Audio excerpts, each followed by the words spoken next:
यदि कसैले विश्वास गरेर तिमीलाई आफ्नो विगत भन्छ भने अरू कसैसँग नखोलिएका र नसाटिएका गुण्टाहरू तिमी सामु फुकाउँछ भने त्यो मान्छेको भरोसा बिन्ती नतोडिदेऊ, किनभने उसले आफूपछि सबैभन्दा धेरै विश्वास तिमीलाई गरेको हुन्छ। यो जिन्दगीमा हामी कति सही छौं र कति गलत छौं भन्ने कुरा दुईलाई मात्रै थाहा हुन्छ। एक परमात्मा जसलाई हामीले विश्वास गर्छौं, दोस्रो आफ्नै अन्तरात्मा जसलाई हामीले राम्ररी चिन्छौं। यी दुईलाई छल्ने, ढाँट्ने र कपट गर्ने काम कदापि नगरौं। यदि कसैले विश्वास गरेर तिमीलाई आफ्नो विगत भन्छ भने अरू कसैसँग नखोलिएका र नसाटिएका गुण्टाहरू तिमी सामु फुकाउँछ भने त्यो मान्छेको भरोसा बिन्ती नतोडिदेऊ, किनभने उसले आफूपछि सबैभन्दा धेरै विश्वास तिमीलाई गरेको हुन्छ।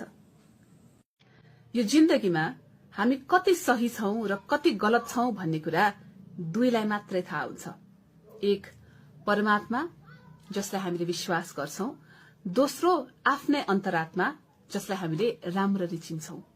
यी दुईलाई छल्ने, ढाँट्ने र कपट गर्ने काम कदापि नगरौं।